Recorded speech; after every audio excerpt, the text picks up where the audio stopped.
जाए दीवाना।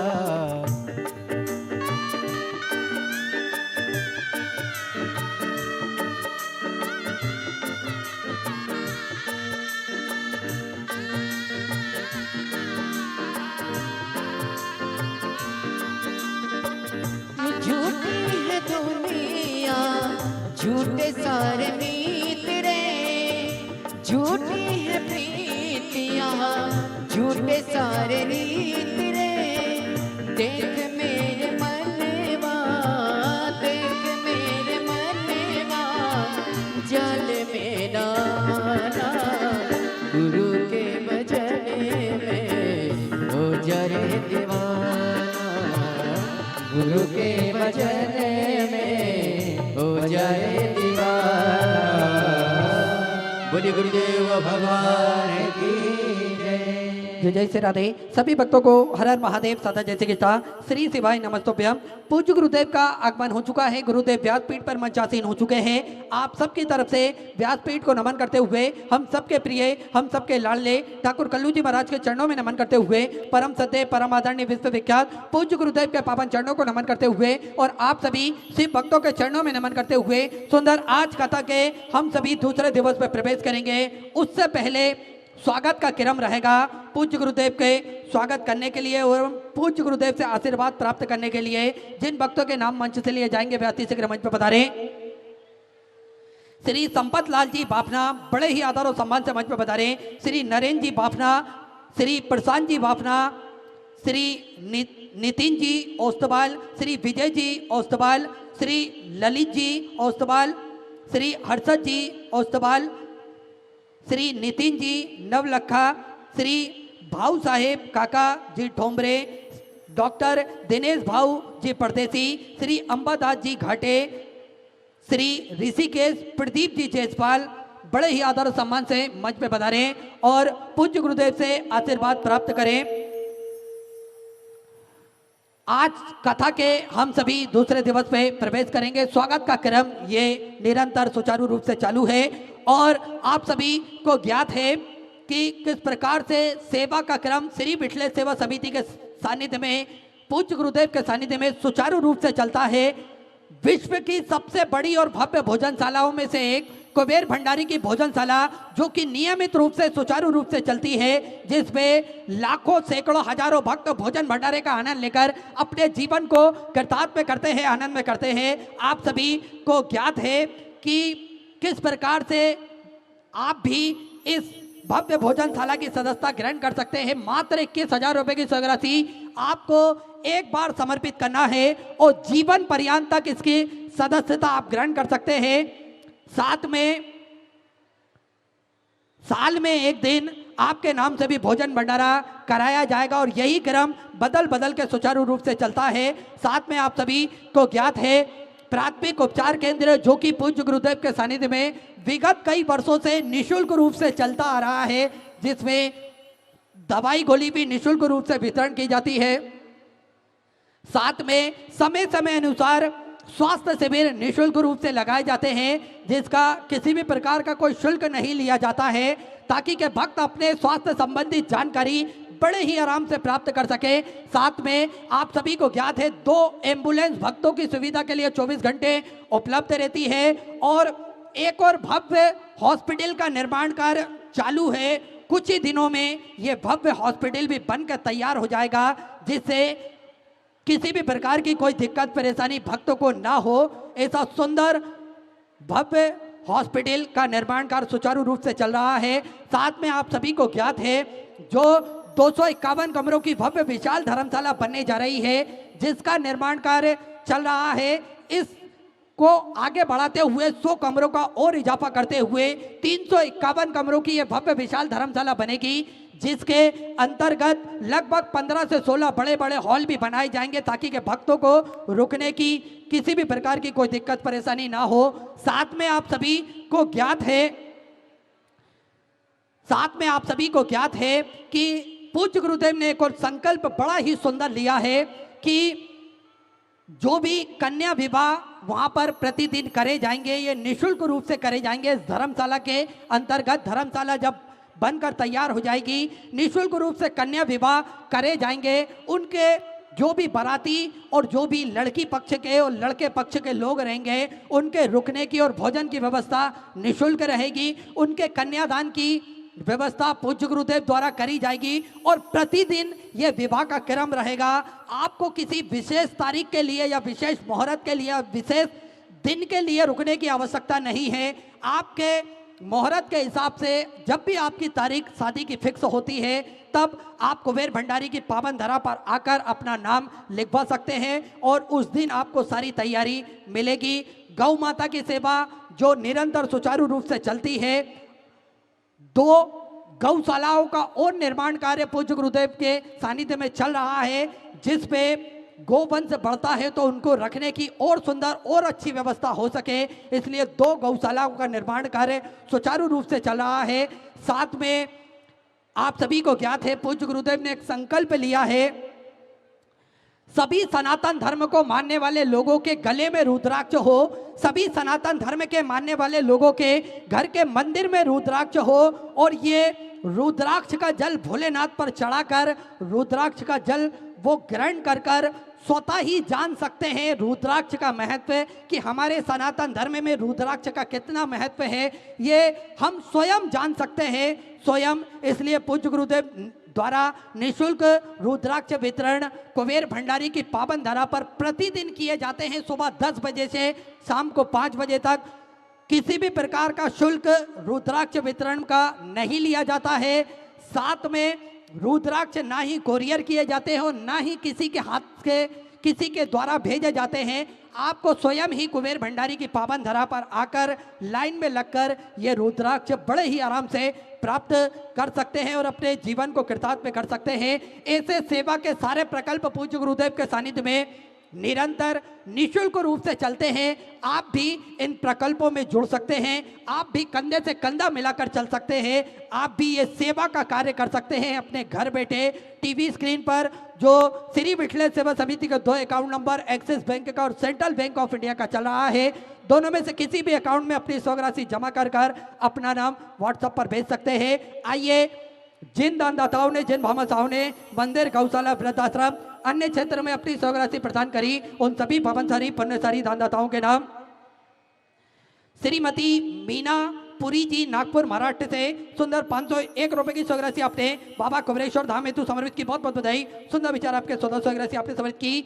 श्रीमती सत्य भामा अशोक जी चौधरी, घोगला गांव से आपने सुंदर 1,01,000 रुपए की स्वर्ण राशि बाबा कुबेर भंडारी के चरणों में जो सेवा के प्रकल्प चल रहे हैं, इन प्रकल्पों में समर्पित की, बहुत बहुत बधाई। सुंदर बाबा की कृपा आप पर बनी रहे। श्रीमती मंगला शिवराज जी की तरफ से 1101 रुपए की स्वर्ण राशि समर्पित की। श्रीमती सुलोचना उमाकांत जी की तरफ से सुंदर 1001 रुपए की स्वर्ण राशि आपने बाबा कुबेरेश्वर धाम हेतु समर्पित की, बहुत बहुत बधाई। श्रीमती संगीता जी मिश्रा, कोलकाता वेस्ट बंगाल से सुंदर 501 रुपए की स्वर्ण राशि आपने बाबा कुबेरेश्वर धाम हेतु समर्पित की, बहुत बहुत बधाई।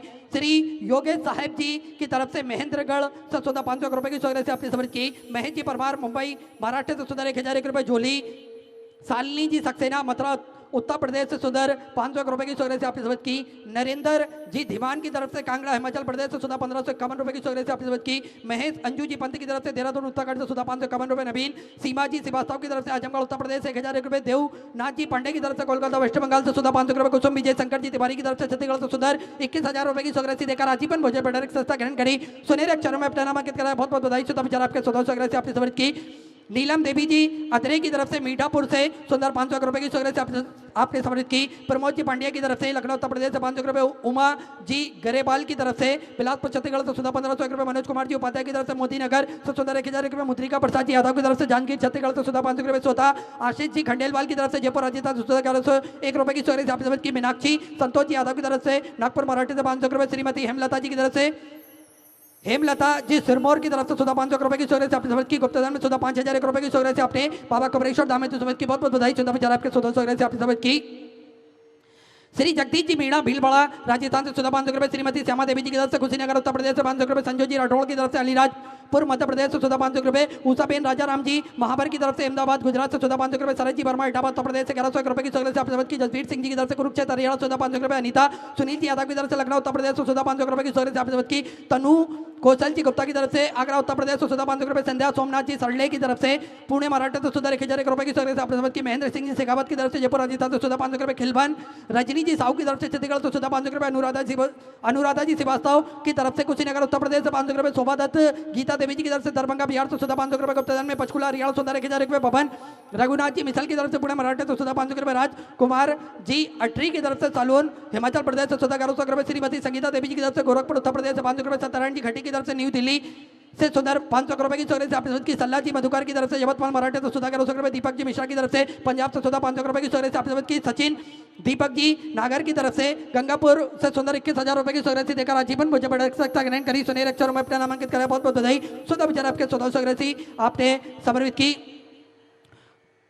सुम्मी हरेंद्र सिंह जी की तरफ से पटना बिहार से सुंदर आपने 1,101 रुपए की सौगात से समर्पित की। मुकेश कुमार जी यादव की तरफ से जयपुर राजस्थान से 1,100 रुपए की सौगात से आपने समर्पित की। गुप्तधन में 14,500 रुपए। यवेंद्र सिंह जी सिखवार की तरफ से झाबुआ मध्य प्रदेश से 1,000 रुपए। भवर सिंह जी की तरफ से जोधपुर राजस्थान से 1,100 रुपए। गुप्तधन में जिंद हरियाणा 1,100 रुपए की सौगात से आपने समर्पित की। संदीप सदाशिव जी धवली की तरफ से पुणे महाराष्ट्र से 14,500 रुपए की सौगात से आपने बाबा कमलेश्वर धाम में समर्पित की। राजा राम जी खंडेलवाल जयपुर राजस्थान से 14,500 रुपए। अनीता देवी जी जम्मू कश्मीर से 14,500 रुपए की सौगात से आपने समर्पित की। नरेश सिंह जी तोमर की तरफ से मंदसौर मध्य प्रदेश से 14,500 रुपए। बालू सुरेश राव जी तलेकर की तरफ से संभाजीनगर महाराष्ट्र से 1,000 रुपए। पन्नू सिंह जी की तरफ से टिंडोरी मध्य प्रदेश से 2,001 रुपए की सौगात से आपने समर्पित की। कन्हैयालाल जी गोपाल सिंह जी की तरफ से डीडवाना राजस्थान से 1111 रुपए की सौगात से आपने समर्पित की। आरती जी सोलंकी की तरफ से नीम मुंबई से 1111 रुपए की सौगात से आपने समर्पित की। सुकुमार जी राणा की तरफ से पटिया से 521 रुपए की सौगात से आपने समर्पित की। सुनील हरिबाऊ जी खंडरे की तरफ से सुंदर आपने महाराष्ट्र से 500 रुपए की सौगात से समर्पित की। संगीता कुमारी जी की तरफ से मधुबानी से 600 रुपए। महावीर प्रसाद जी की तरफ से जयपुर राजस्थान से 1100 रुपए। संजय कुमार जी शाह की तरफ से बिहार से 2100 रुपए। दीपक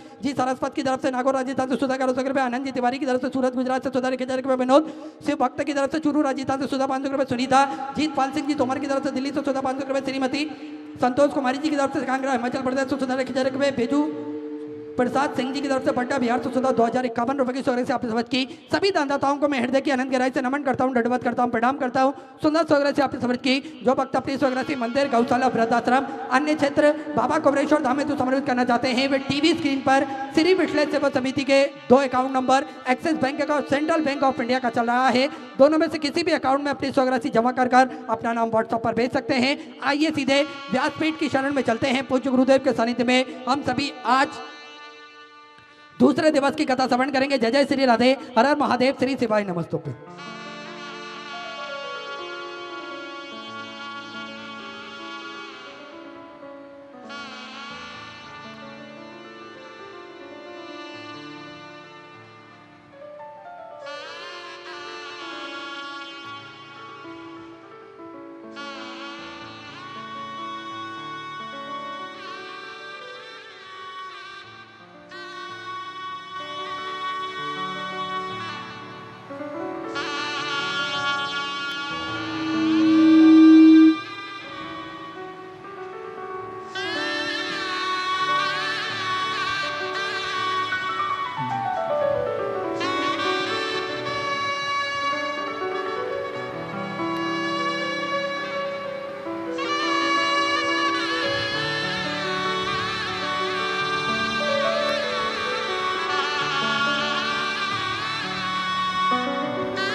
अज्ञानति निराघास्य ज्ञानस्य स्वरूपं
काशी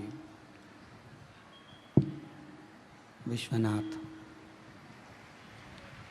ओगरदानी त्रिकालदर्शी कैलाशी अविनाशी भगवान शिव, जिनकी पुनीत पावन पवित्र शिव महापुराण की कथा भगवान शिव की कृपा से, उनकी करुणा, उनकी उदारता से आप और हमको गुप्त नवरात्रि के अवसर पर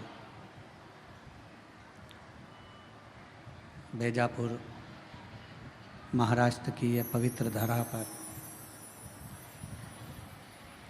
पवित्र शिव महापुराण की कथा बेलपत्र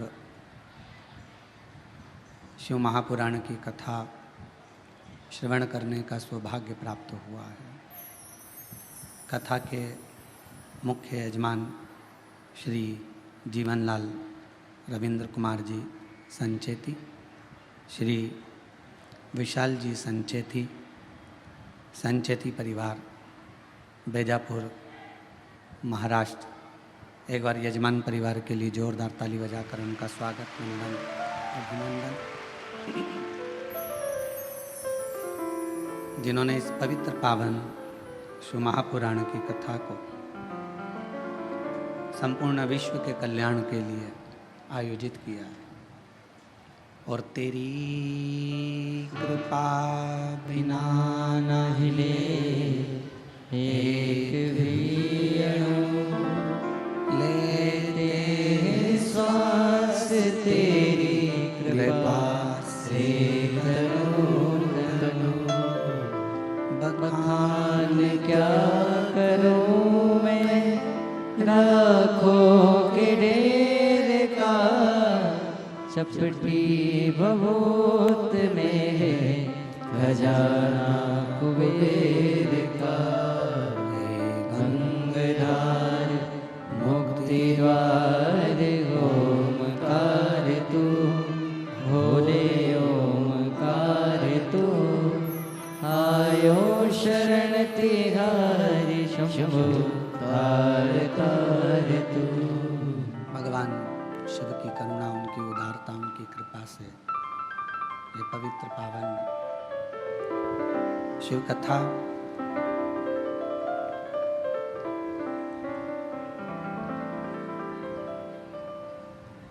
शिव हमारे शरीर में, हमारी आत्मा में, हमारे चित्त में और हमारी व्यवहारिकता में ऐसा कोई क्षण, ऐसा कोई पल, ऐसी कोई घड़ी नहीं जाती जिस समय पर शिव हमारे करीब में नहीं रहता।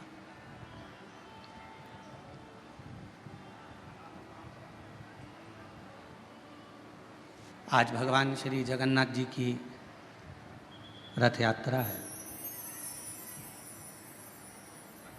और जगन्नाथ स्वामी की रथ यात्रा ये हमको प्रेरणा देती है कि भगवान अपने भक्तों के लिए अपना मंदिर छोड़कर बाहर निकलकर उनका दुख हरने के लिए आ जाते हैं।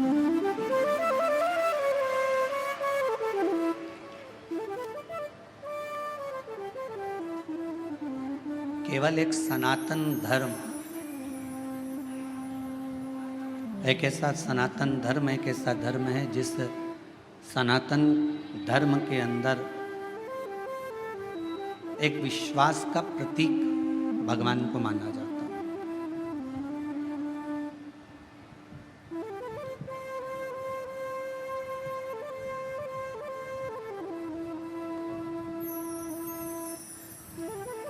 और वो विश्वास, वो भरोसा, वो दृढ़ता हर एक जीव में होना चाहिए।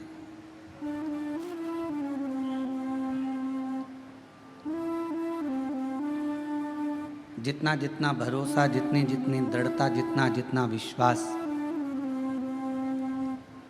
आपका परमात्मा के प्रति बढ़ता चले जाता है, उतना परमात्मा को आपके दरवाजे पर आपका दुख मिटाने के लिए आना ही पड़ता है।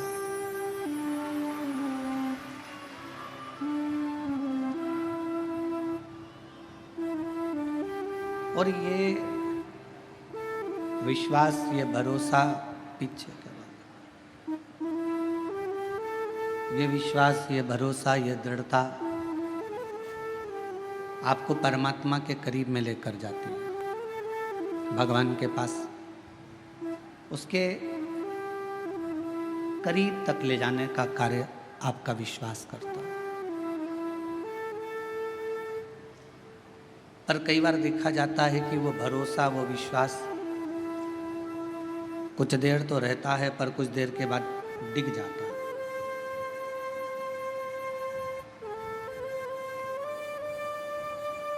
एक बार शिव महापुराण की कथा में आपको एक बात कही थी कि घर में फर्नीचर कम होगा चल जाएगा, घर में फर्नीचर कम रहेगा चलेगा, पर आपका नेचर संसार में कम नहीं होना चाहिए, वो नहीं चलेगा।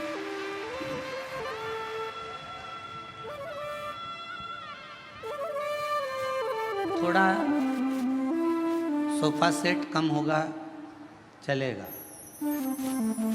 डिनर सेट कम होगा चलेगा, हाफ सेट कम होगा चलेगा, फुल सेट कम होगा चलेगा, पर आदमी अपसेट नहीं होना चाहिए। मालूम पड़े कि उसकी ज़िंदगी में वो अपने धन है, वैभव है, संपदा है, सत्ता है, सब कुछ है, और व्यक्ति अपसेट है, तो क्या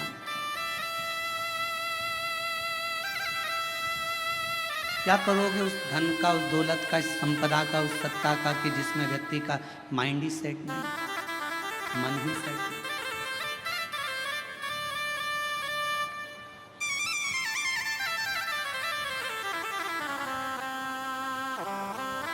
मन को अपसेट मत होने दो।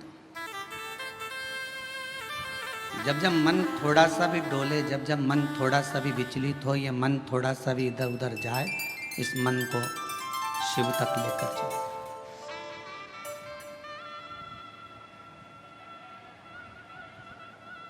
और जब यह मन शंकर तक पहुंच जाएगा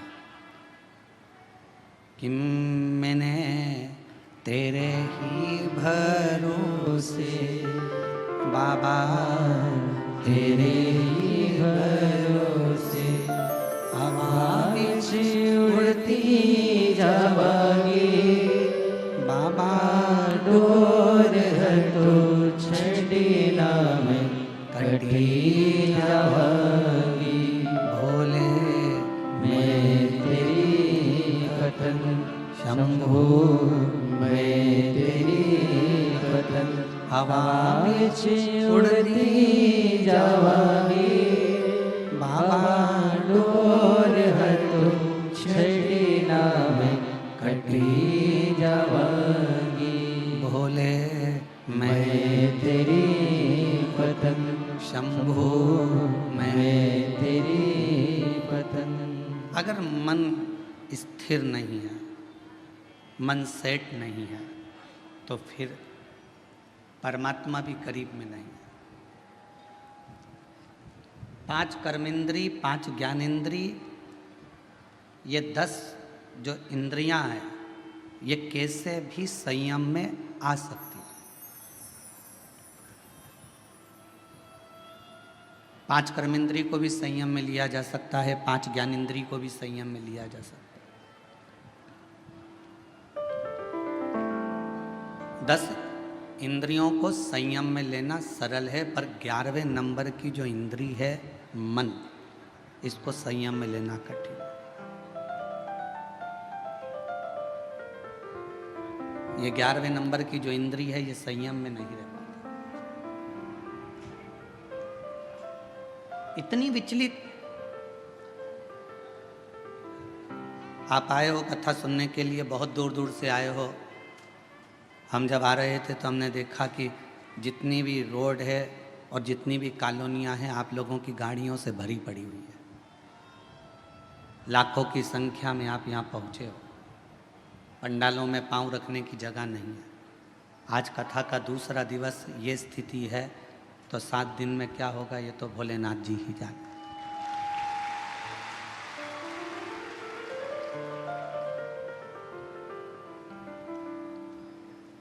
अब इतनी दूर दूर से आए हो,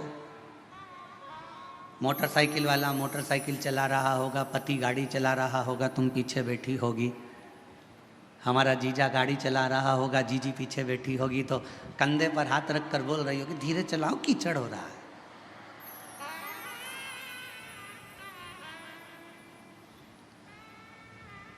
देखो देखो सामने से वो स्पीड ब्रेकर आया है, थोड़ा धीमा कर लो।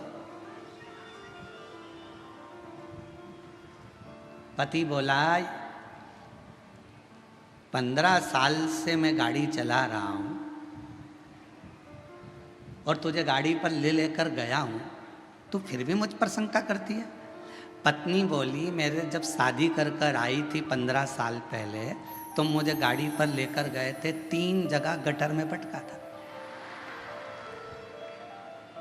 एक बार चोट खाई हूं, उस दिन से मुझे भय लगा रहता है कि तुम कहाँ पटक दो, तुम्हारा भरोसा नहीं। अरे वो तो तू नई नई आई थी ना, तो तेरे को बिठा के प्रैक्टिस कर रहा। अच्छा अच्छा, फिर गाड़ी आगे चली, तुमने फिर कहा देखो कथा में जाना है, सामने कीचड़ है, थोड़ा सावधानी से, पानी फिसल जाए।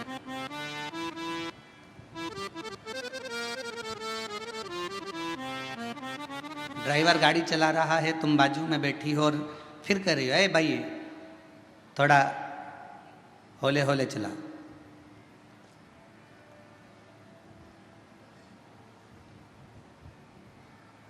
थोड़ा धीरे धीरे चला।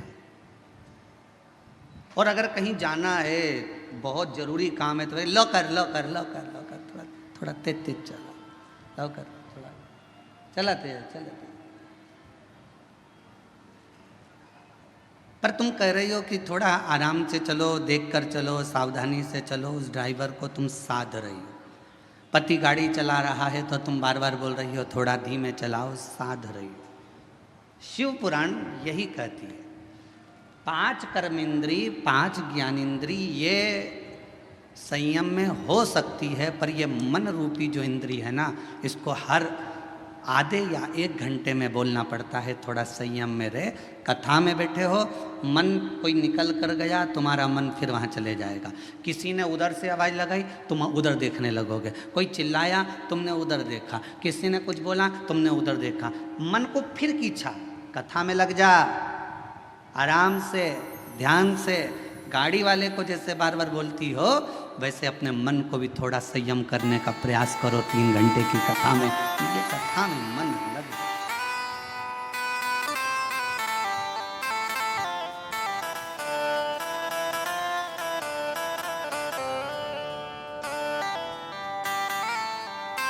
ये चित्त परमात्मा के चरणों में लगा रहे।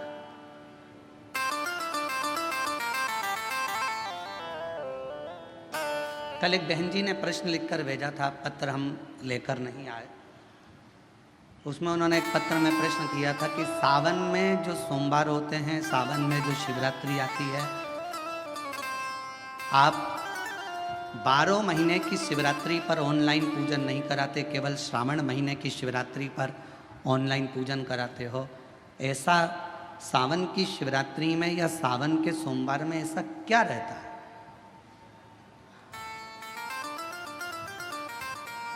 श्रावण की शिवरात्रि में, श्रावण के सोमवार में इतना महत्व क्या रहता है कि आप 12 महीने शिवरात्रि पर ऑनलाइन पूजन नहीं कराते, पर सावन के महीने की शिवरात्रि आई कि आप ऑनलाइन पूजन कराते हो। और पूरा विश्व, देश, भारत देश ही नहीं, पूरे विश्व में, विदेशों में भी लोग ऑनलाइन पूजन करते। आखिर क्या रहता है? मेरा मेरी जीजी से, मेरी बहन से निवेदन है, तुम दुनिया के साल भर में कितने भी व्रत कर लो, तुम कितने भी उपास कर लो, तुम कितनी भी पूजन कर लो, तुम कितना भी अनुष्ठान कर लो, सारे व्रतों पर, सारे अनुष्ठानों पर, सारी पूजन पर, सावन के महीने के जो सोमवार होते हैं, जो शिवरात्रि होती है, जो प्रदोष होती है, ये पूरे साल के व्रतों पर प्रबलता प्रदान करते हैं, बल देते रहते हैं।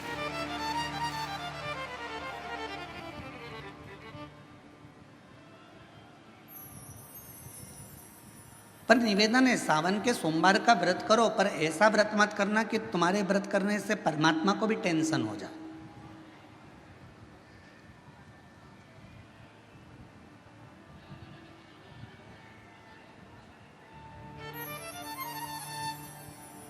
कई माताएं व्रत कर लेती हैं, मेरा सावन का महीने में व्रत है, पूरा 1 महीना व्रत करूंगी, 1 लौंग खाऊंगी, 1 गिलास दूध लूंगी, इसके सिवाय कुछ नहीं लूंगी, 1 फल खाऊंगी, इसके सिवाय कुछ नहीं। बहू बेचारी बोल रही, मम्मी शुगर ऊपर नीचे हो जाएगी,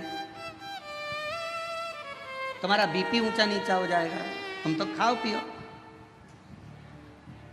अब आपको पूरे महीने भगवान शंकर की आराधना भी करना है, पूजन भी करना है, अर्चना भी करना है, जाप भी करना है, कथा भी सुनना है, मंदिर भी जाना है, और मालूम पड़ा ऊपर से तुम बीमार पड़ गए। बीमार पड़ गए तो क्या मंदिर जा पाओगे? जम के तो बोलो नहीं। आराधना कर पाओगे? बैठ कर भजन कर पाओगे? कथा सुन पाओगे? नहीं। इसलिए व्रत ऐसा करना जिस व्रत में तुमको भी टेंशन नहीं, तुम्हारे परिवार को भी टेंशन नहीं, और भगवान शंकर को भी टेंशन नहीं, किसी को चिंता नहीं। तुम्हारे व्रत करने से किसी को परेशानी नहीं। मालूम पड़े तुम भोजन का त्याग कर दो, इसका त्याग कर दो, उसका त्याग कर दो, सब चीज़ों का त्याग कर दो और बीमार पड़ जाओ, तो शिव महापुराण की कथा कहती है ऐसा ऐसा तप, ऐसी साधना किसी का नहीं। तुमरुका जी जब कथा कहने के लिए बैठे,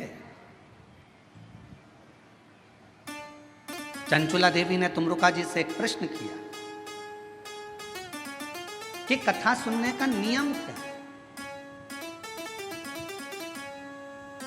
गीता प्रेस गोरखपुर की शिव महापुराण की कथा लेकर आना, उसमें पढ़ना शिव महापुराण कथा महत्तम।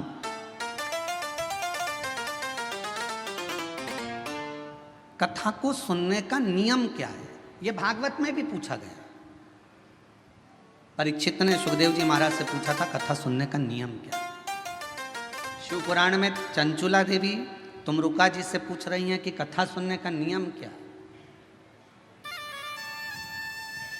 क्या नियम है कथा सुनने का? तो कहा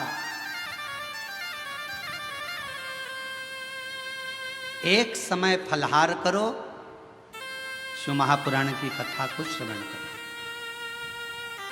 भागवत कथा को सुनो।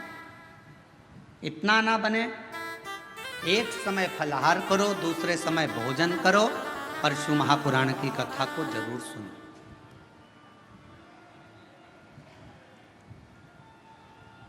और इतने में भी काम ना चले तो शिव महापुराण की कथा में तुमरुका जी ने चंचुला देवी से कहा दोनों समय भोजन करो, पर शिव महापुराण की कथा जम के बोलो, सुनो नहीं, जरूर सुनो। और यहां तक कहा यदि इतने में भी काम ना चले, दोनों समय भोजन में भी काम ना चले, तो टिफिन लेके कथा में चलो, पर शिव महापुराण की कथा जरूर सुनो। जैसे लोगों की आदत रहती है ना, वो जेब में रखा रहता है, और जैसे ही कथा में उसकी तो आदत हर एक घंटे में उसको खाना है मल के, अब उसकी तो आदत में रहता है, तो कथा में बैठे बैठे विचार करता रहता है बस जल्दी से महाराज जी भजन गाए। उसको क्या मालूम कि ये शिव पुराण की कथा में इसमें तो एक भजन भी आ जाए तो बड़ा मुश्किल है। फिर वो जेब में से एक भजन आएगा, जब वो निकालेगा मलेगा, जैसे महाराज जी भजन गाएंगे फटकी मारेगा,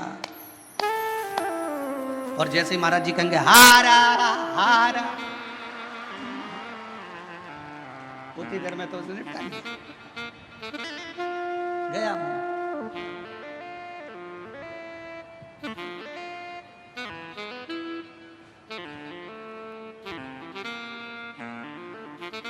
और दवा दुबू के इतनी शांति से बैठा, पड़ोसन को भी लग रहा है कितना अच्छा व्यक्ति है, आवाज तक नहीं आ रही है, उसको क्या मालूम मुंह में फंसा पड़ा है आवाज। अब ये तो शंकर जी जाने और वो जाने। उसकी पत्नी जानती थी तो उसने तुरंत कह दिया खा लिया, झूठ बोल रहे,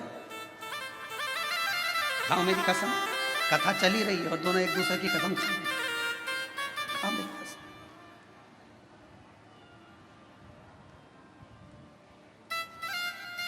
चित्तना मन को स्थिर रखो शिव तत्व की ओर, शंकर जी की ओर। और ये 10 इंद्रियां को संयम करना सरल है, पर 11वें नंबर की जो इंद्री है मन, इसको संयम करना, इसको संयम करना बहुत कठिन। ये मन बड़ा चंचल है, कैसे तेरा भजन करूं, जितना इसे समझाऊं उतना ही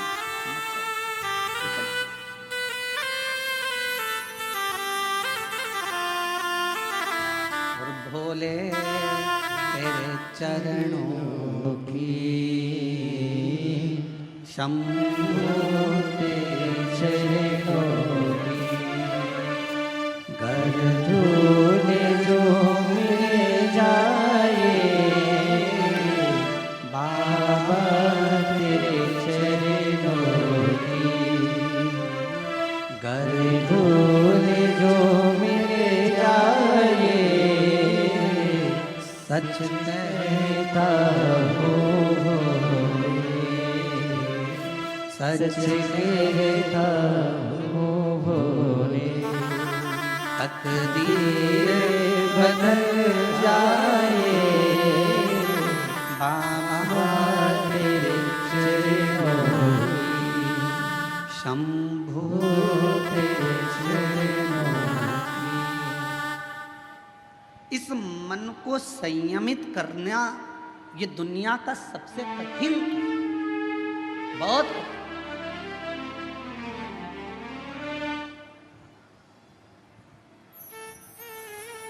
पर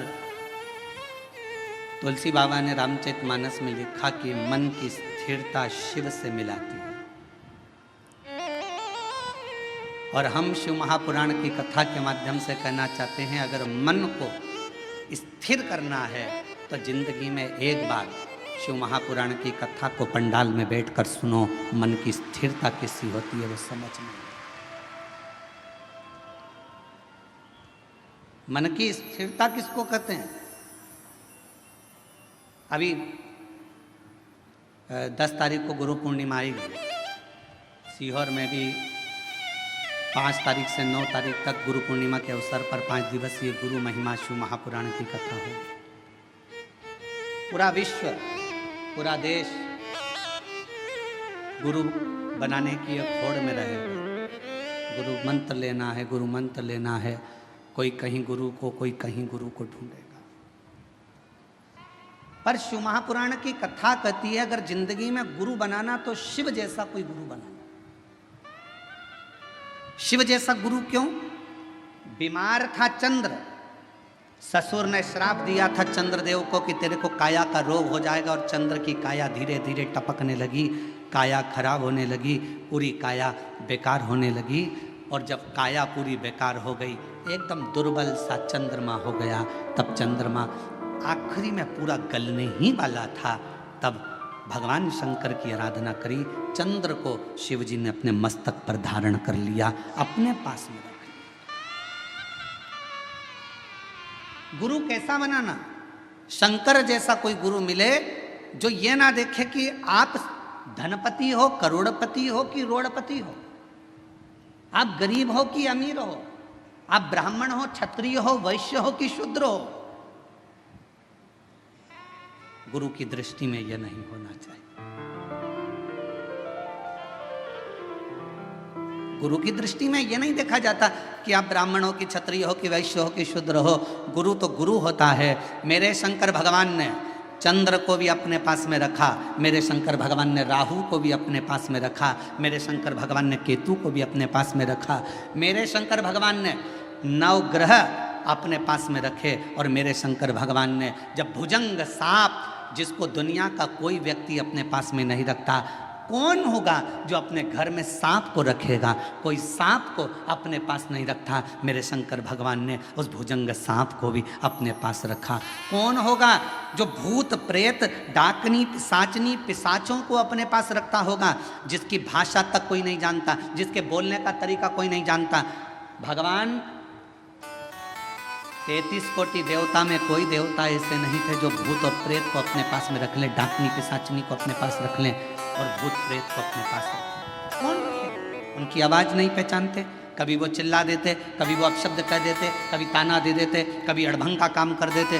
कोई भूतों को, प्रेतों को, पिशाचों को कोई अपने पास नहीं रखता।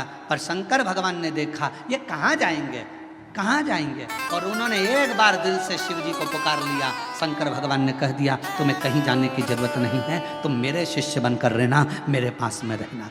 जिसका कोई नहीं उसका शिव है।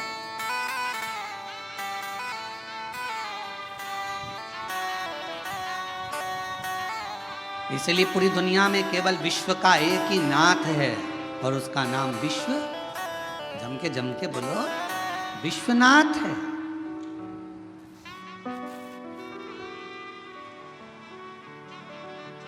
विश्वनाथ, पूरे विश्व का एक नाथ। कोई भूखा ना रहे, कोई प्यासा ना रहे, सबका पेट भरा रहे, कोई खाली पेट ना सोए, ये विश्वनाथ का कार्य है। कोई भूखा नहीं।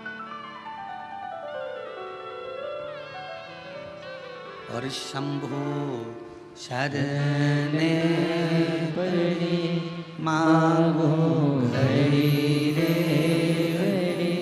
दुख काटो दया करी दर्शन आपो। शंभु शरण पड़ी मांगो घड़ी रे घड़ी दुख काटो दया करी दर्शन आपो। पंढरपुर कौन कौन गया? हाथ उठाओ जरा। सब गए हो? हम भी गए। ठीक है। एक बार भगवान श्री हरि विट्ठल से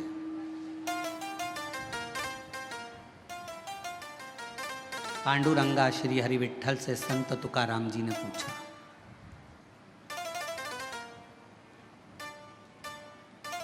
संत तुकाराम जी ने कहा,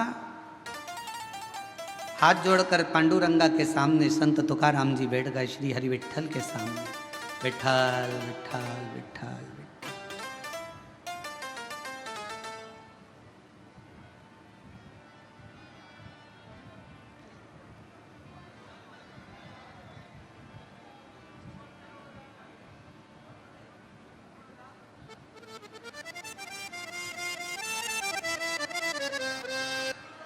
तुकाराम जी सामने, क्या बात है? सबने पूछा तुकाराम जी से, तुम विट्ठल विट्ठल विट्ठल विट्ठल भज रहे हो, क्या आपको अपने घर नहीं जाना?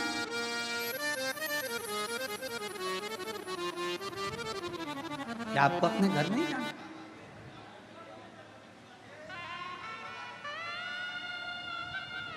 तीन दिन हो गए तुकाराम जी,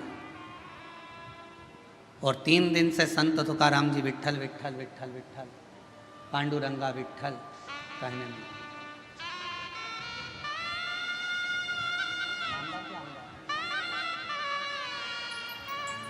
हमारे बीच में माननीय नामदार श्री संजय जी शिर साहब यहाँ पधारे हैं, सामाजिक न्याय विभाग मंत्री महोदय, महाराष्ट्र राज्य शासन थे।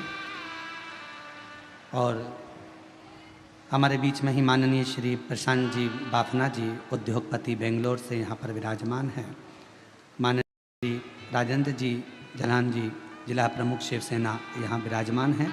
एक बार जोरदार ताली बजाकर हम सभी का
शंभु शरण पड़ी मागो घड़ी रे घड़ी दुख काटो दया करीने दर्शन आपो शंभो शरण पड़ी मागो घड़ी रे घड़ी दुख काटो दया करीने दर्शन आपो।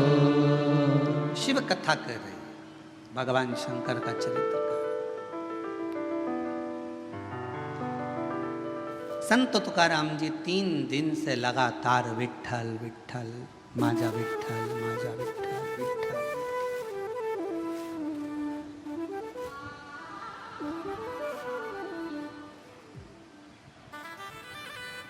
माजा विठ्ठल माजा विठ्ठल माजा विठ्ठल विठ्ठल। अब चौथा दिन हो गया। फिर संत तुकाराम जी से पूछा गया कि तुम हमेशा आते थे, दर्शन करते थे, भजन करते थे, कीर्तन करते थे, फिर चले जाते थे, पर आज 4 दिन हो गए तुम्हारे मुख से विठ्ठल विठ्ठल पांडुरंगा विठ्ठल विठ्ठल विठ्ठल बंद ही नहीं हो रहा। चौथा दिन पूरा निकल गया, 5वां दिन आ गया, माजा विठ्ठल माजा विठ्ठल माजा विठ्ठल।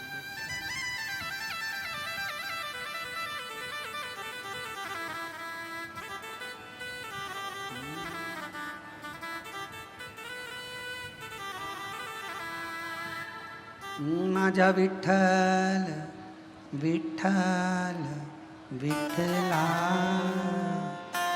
माजा विठ्ठल विठ्ठल विठ्ठला। 4 दिन निकल गए।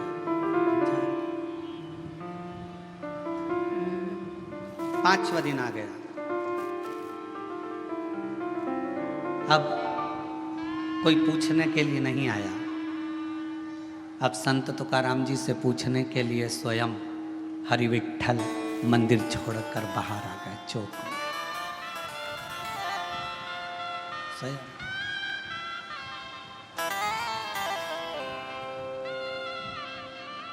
गर्भगृह को छोड़कर मेरे विठ्ठल पांडुरंगा चौक में, जिस चौक में सभी हरि विठ्ठल के भक्त, पांडुरंगा के भक्त फुगड़ी खेलते हैं, उस फुगड़ी खेलने वाले चौक में हरि विठ्ठल आए। तुकाराम जी को देखा, तुकाराम जी को देखकर पूछा।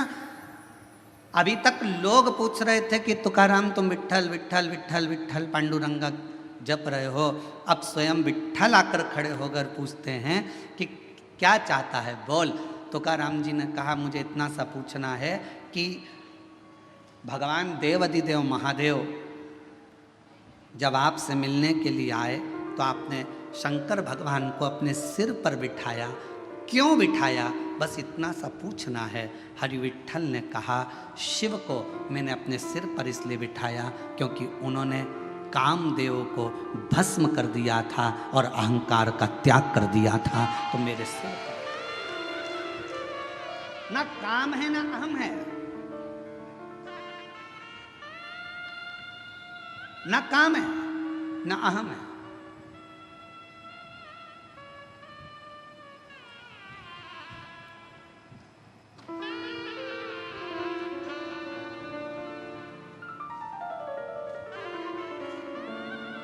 एक लाइन किसी की काव्य की सुनी थी, जो खानदानी रईस हैं वो मिजाज रखते हैं नर्म अपना। मेरे शंकर भगवान के पास में कुबेर का खजाना है, इसलिए उसको कुबेरेश्वर महादेव कहते हैं, कुबेर भंडारी कहते हैं। भगवान नारायण को भी अगर लक्ष्मी दी है तो मेरे शंकर भगवान ने दी। माता लक्ष्मी जी की माँ ख्याति देवी लक्ष्मी जी का विवाह तो शिव जी से करने वाली थी। पर लक्ष्मी जी का विवाह जब शंकर जी से होने वाला था तो शंकर जी ने मना कर दिया था, मैं विवाह नहीं करूँगा। क्यों? क्योंकि ये लक्ष्मी जी नारायण को चाहती हैं, इसलिए ख्याति देवी आप अपनी बेटी को भगवान विष्णु को ब्याह दो। शिव की कृपा से लक्ष्मी जी नारायण को मिली है।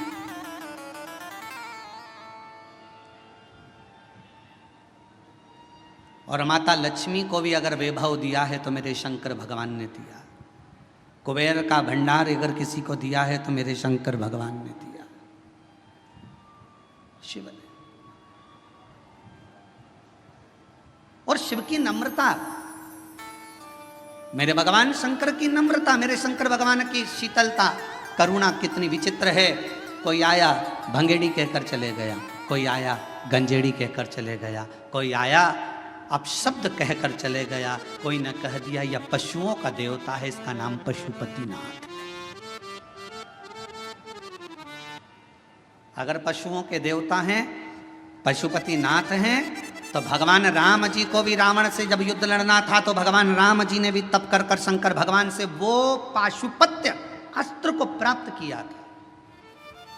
और भगवान कृष्ण को भी जब युद्ध मैदान में जाना था तो उन्होंने पाशुपत्य अस्त्र को प्राप्त किया।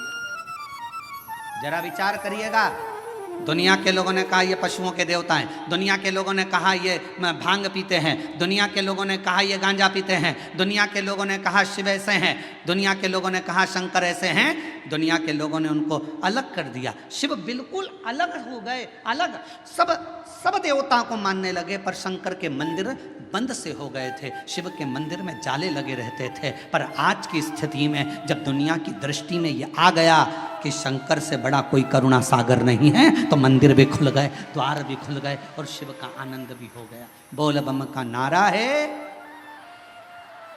इतना धीमा बोलोगे तो कल्याण तुम्हारा है। जरा जम के बोलो, बोल बम का नारा है, सारी समस्या का हल श्री शिवाय।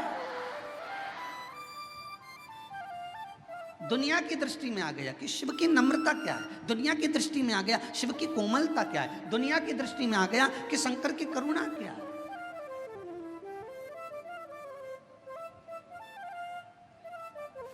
और ये सबको मालूम है, जो शंकर को जल चढ़ाता है उसका कल जरूर बदलता है। जिसको अपना कल बदलना है उसको जल चढ़ाना प्रारंभ कर देना चाहिए, जरूर। और तेरी कृपा का क्या है भरोसा, कब किस पर हो जाए, जरा सी हम पर कर दो, ओ जरा सी हम पर कर दो। जिस पर भी हो गई तेरी कृपा करुणा, वो भव पार हुआ, भव पार हुआ। पापी हो चाहे जितना उसका भी बाबा उद्धार हुआ, उद्धार हुआ। गिद्ध अजामिल गणिका जैसे तेरे मन को भाए, जरा सी हम पर कर दो, ओ जरा सी हम पर कर दो। तेरी कृपा का क्या है भरोसा, कब किस पर हो जाए, जरा सी हम पर कर दो। हमने कल भी कथा में कहा था, कोई पूर्वजों का पुण्य प्रबल होता है। आपके पिता, आपके दादा, आपके परदादा, आपकी माता, आपकी दादी, आपकी परदादी, आपकी धर्मपत्नी की माता, आपकी धर्मपत्नी की माता की माता, उनकी दादी, दोनों पक्ष, एक धर्मपत्नी के मायके का पक्ष और एक पति के पूरे पक्ष, ये दोनों के 71 पीढ़ी का जब पुण्य प्रबल होता है तब किसी परिवार में एक बार शिव महापुराण की कथा हो पाती है।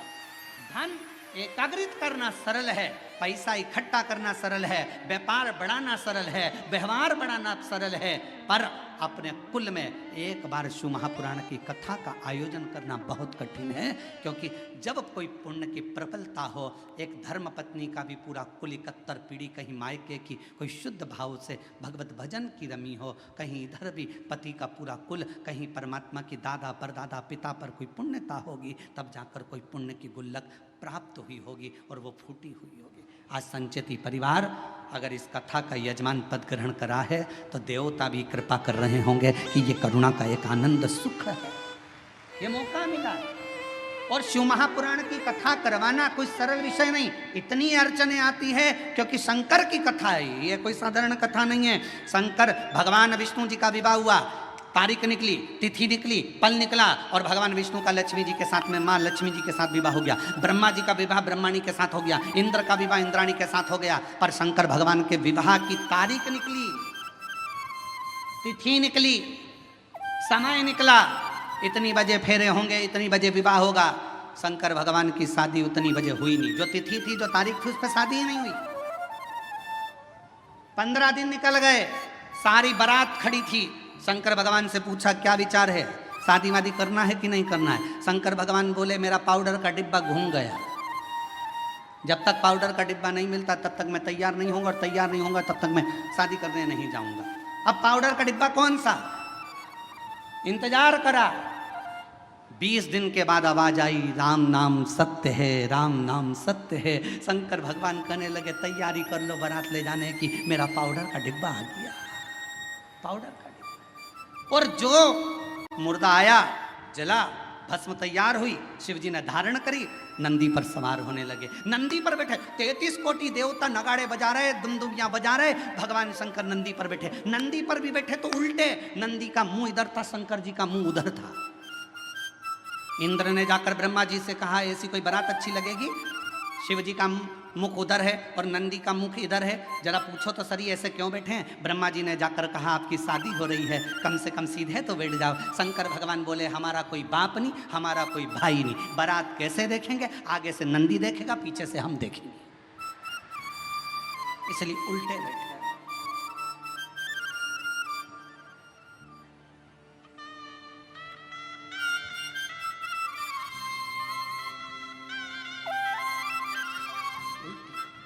बारात थोड़ी सी दूर चली और बारात थोड़ी सी दूर चलने पर जब शिव जी की बारात थोड़ी दूर पर चली, चलने के बाद में शंकर भगवान ने देखा मेरा एक गण साइड में पेड़ के ऊपर उल्टा टंगा हुआ है, मेरा भूत प्रेत उल्टा टंगा है। शिव जी ने उसको देखा, पूछा तू नहीं आया, उसने मुंडी हिला दी, टंगे टंगे उल्टा, मुंह टंगे टंगे बोला मैं कैसे आऊँ, मेरे को किसी ने बुलाया नहीं, आऊँगा तो भगा देंगे। शंकर भगवान बोले चिंता मत करो मैं बुलाता हूँ। शिव जी ने डमरू खड़काया, देवताओं ने आकर कहा तुम्हारी शादी हो रही है, बैंड बाजे हम बजा तो रहे हैं, तुम्हें बजाने की जरूरत क्या है। शंकर भगवान बोले शादी मेरी तो बाजे भी मैं ही बजाऊंगा।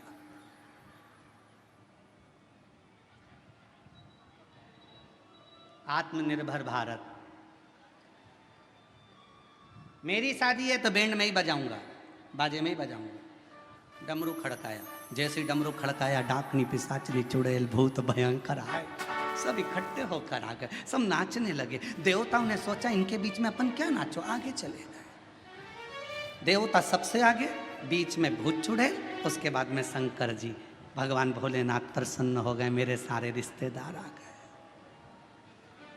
इंद्रदेव ने ब्रह्मा जी से कहा प्रभु देवता आगे नाच रहे हैं, कोई भांगड़ा कर रहा है, कोई कथक कर रहा है, कोई गरबा कर रहा है, कोई कुछ कर रहा है, पर भूत चुड़ैल जो नाच रहे हैं इनके नाचने का पता नहीं पड़ पा रहा कि ये कौन सा डांस है, ये समझ में नहीं आ। इतने में ब्रह्मा जी ने इंद्र से कहा जो देवता नाच रहे वो भांगड़ा कथक गरबा ये सब समझ में तो आ रहा है ना, हाँ, पर ये भूत चुड़ैल समझ में नहीं आ रहा है क्या नाच रहे हैं। ब्रह्मा जी ने कहा जो भूत चुड़ैल शंकर जी की शादी में नाचे इसी को लोग कलयुग में डिस्को कहेंगे, इसी को लोग कलयुग में डिस्को, ऐसा लगेगा जैसे ततैया खा गया, मेरा नाम चिंचिंचू, अब लग जाए ततैया खा गया ऊपर से। और डांस का पता ही नहीं चलता, लोग ऐसे डांस करते हैं जैसे खुजाल हो गई शरीर में, खुजाल, समझे क्या?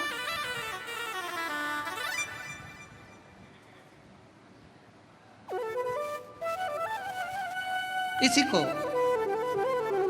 डिस्को कहें, इसी को डिस्को। अब शंकर तो शिव है, अड़भंगे, सबको साधा मेरे शंकर ने, सब। शिव के पास कोई अहंकार की कोई भी एक परिभाषा नहीं, अहंकार का कोई संबोधन नहीं।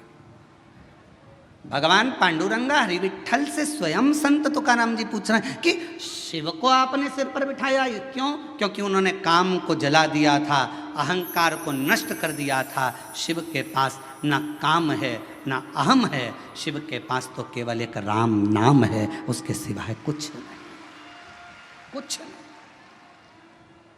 और कलयुग केवल नाम आधारा, सुमर सुमर उतरहि पारा। कलयुग में केवल नाम की आधार शिला को जो समझ लेता है, अहम को त्याग नहीं। दुनिया की सबसे बड़ी बीमारी एक ही है, व्यक्ति का अहंकार। शुगर की दवाई बाजार में मिल सकती है, बीपी की दवाई बाजार में मिल सकती है, कमर दुखे तो दवाई बाजार में मिल सकती है, आँख दुखे तो दवाई बाजार में मिल सके, कान दुखे तो दवाई मिल सके, पर अहंकार की दवाई बाजार में नहीं मिलती है। अहंकार को समाप्त करने की दवा मेरे शंकर भगवान के पास है। मेरे वो ना काम रहने देता है ना अहंकार रहने देता, दोनों का त्याग करवा देता, दोनों।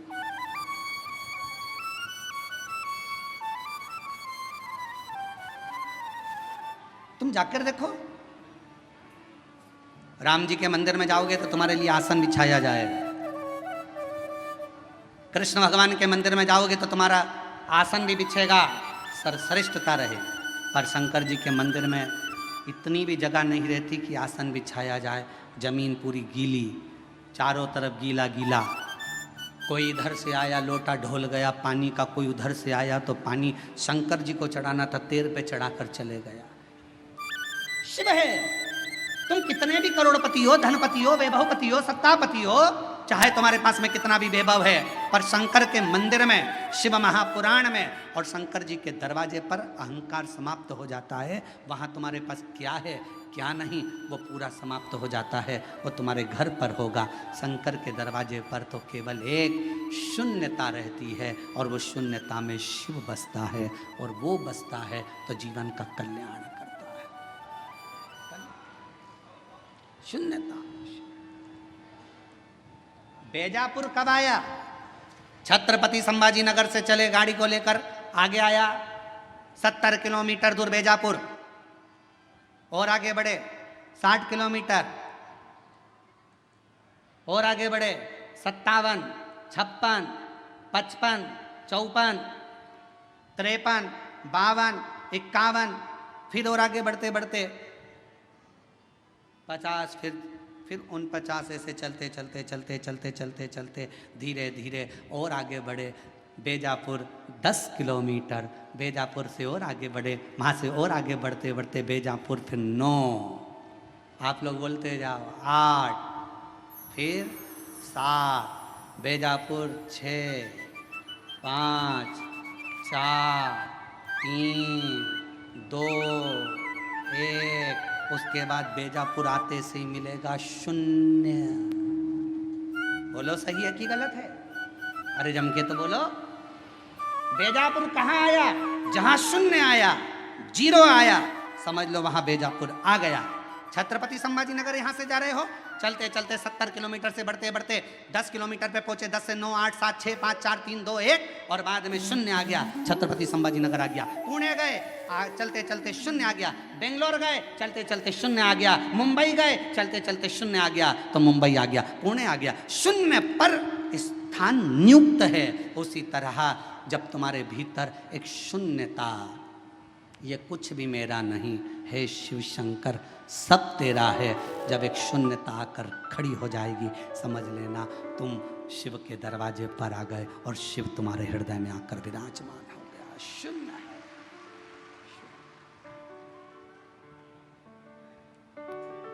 और मेरे भोले तेरा सहारा है, मेरे भोले तेरा सहारा है, मेरी नैया का तू किनारा है, मेरी नैया का तू किनारा है। मेरे बाबा तुझे पुकारा है, मेरे बाबा तुझे पुकारा है, मेरी नैया का तू किनारा है, मेरी नैया का तू किनारा। उस शिव को समझने के लिए शून्यता की जरूरत पड़ती है। हमारे नासिक क्षेत्र में, हमारे महाराष्ट्र में प्याज बहुत होता है। बोलो सही है कि गलत है? काय की खेती ज्यादा हो रही है? प्याज की।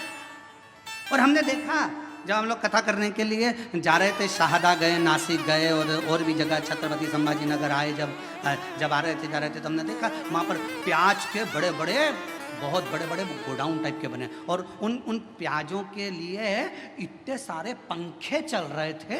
पंखे तो हमने गाड़ी रोकी, हमने पूछा क्यों भैया ये पंखे क्यों लगाए? तो कहा ये प्याज के लिए पंखे लगाए।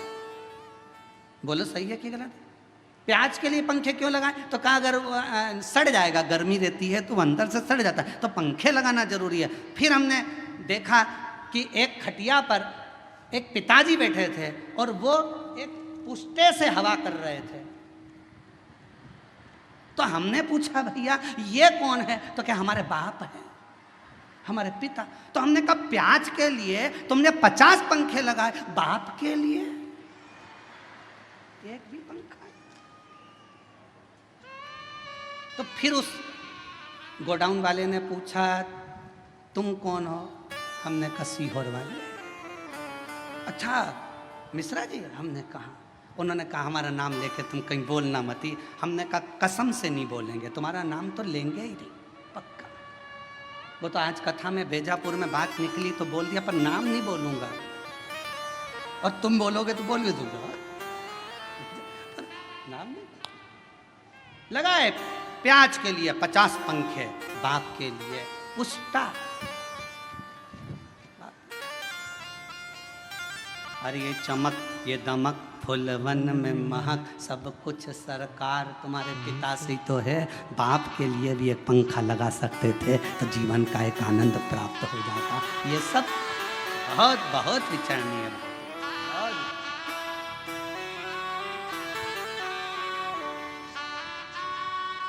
कभी मौका लगे तो हमारे सीहोर में आकर देखो, हमारे बाबा के धाम पर, कुबरेश्वर धाम पर वृद्ध माताओं के लिए, बुजुर्गों के लिए, आम भक्तों के लिए जो वहाँ भोजन प्रसाद होता है, मेडिकल व्यवस्था होती है, चिकित्सा व्यवस्था होती है।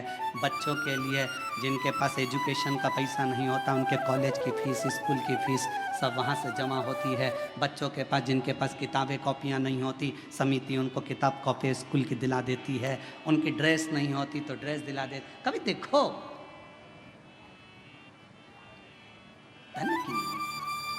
भाव की मूर्ता। सारी डिग्रियां, सारा वैभव पृथ्वी वाले देखेंगे। तुम्हारी डिग्रियां चाहे डॉक्टर की हो, कलेक्टर की हो, एसपी की हो, आईजी की, डीआईजी की, चाहे कमिश्नर की, तहसीलदार की, पटवारी की, सारी दुनिया की जितनी डिग्रियां होती हैं, इंजीनियर, सीए, सारी डिग्रियां केवल पृथ्वी पर चलेगी। वहां तो एक ही डिग्री चलेगी, तूने अपने माता पिता की सेवा कितनी करी, तूने भूखे को भोजन और प्यासे को पानी कितना पिलाया। वहां एक ही डिग्री देखी। वहाँ नहीं देखा जाएगा कि तेरे पास डिग्री कौन सी थी। नहीं साहब मैं इंजीनियर, नहीं साहब मैं मजिस्ट्रेट, नहीं साहब मैं इस फलाना कोर्ट का मजिस्ट्रेट हूँ, मैं इतनी बड़ी पदवी पर रहा हूँ। भगवान भी कह देगा नीचे बैठे रे, फालतू बात करना मत। नीचे चले डिग्री, ऊपर चले तेरे कर्म, कर्म के सिवाय ऊपर कुछ नहीं चलता। इसलिए फिर निवेदन, मत बुरे कर्म कर बंदे वरना पछताएगा, भगवान की आंखों से तू बच नहीं पाएगा, तू बच नहीं पाएगा। ऊपर जाते से ही कह दिया जाएगा तेरा क्या होगा रे कालिया, होगा क्या तेरा, तेरे कर्म के लेख से तुझे प्राप्त होगा कि तुझे क्या देना है। क्या कितनी सुंदर कथा है। एक बहुत विद्वान महाराज जी मर गए, बहुत विद्वान, खूब प्रवचन देते थे, मर गए, ऊपर गए, वैकुंठ का दरवाजा बंद था, सब लाइन लगा के खड़े थे।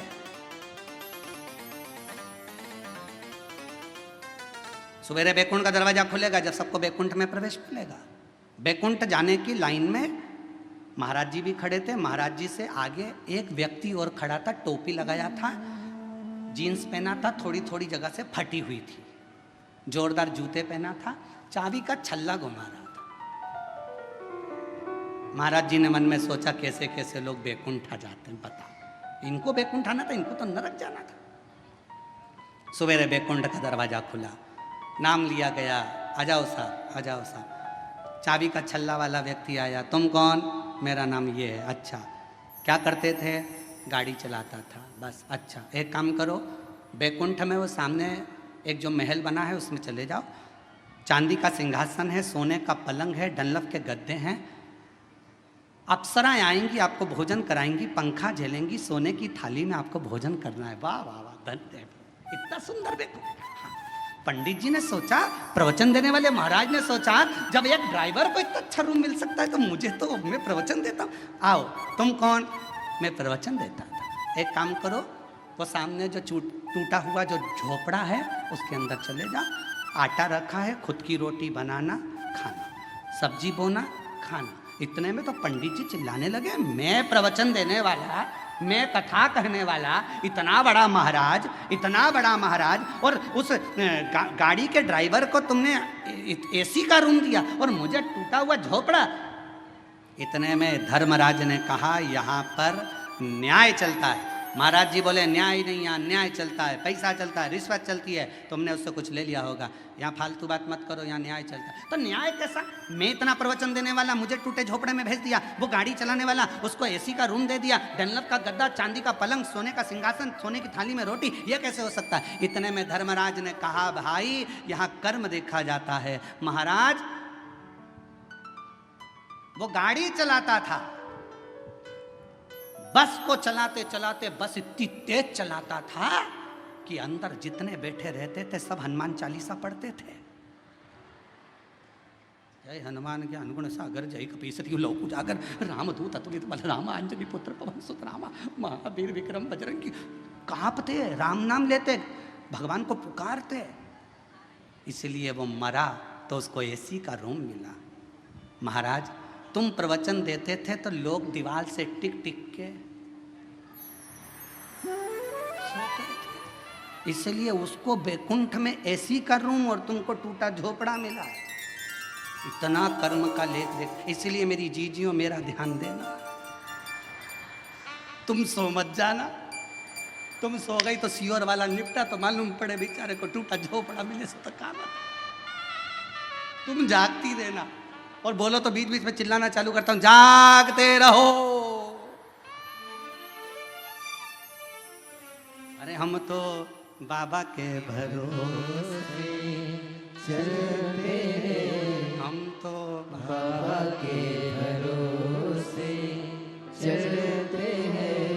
ये दुनिया वाले जलते हैं, ये दुनिया वाले जलते हैं। भोले बाबा बाबा के भरोसे चलते हैं, ओ घड़दानी दानी के भरोसे चलते हैं। डमरू वाले के भरोसे चलते हैं, काशी वाले के भरोसे चलते हैं। शिव के पास ना काम है ना अहम है। काम भी दूर, अहम भी दूर। और जिसने काम का भी त्याग कर दिया, अहम का भी त्याग कर दिया, वहां मेरे हरि विठ्ठल उसको अपने शिव अपने सिर पर बिठा लेते हैं।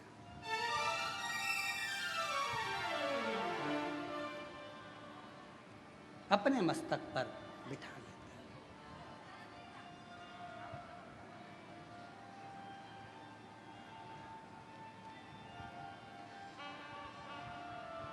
फिर कोई आडंबर, कोई दिखावा कुछ नहीं रहता, केवल शिव रहता है।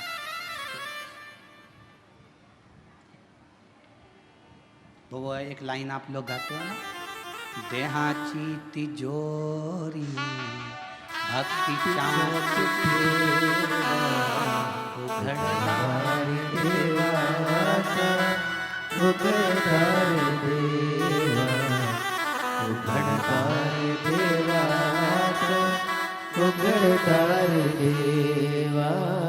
देहाची तिजोरी भक्ति चाँच फेवा उघड़दार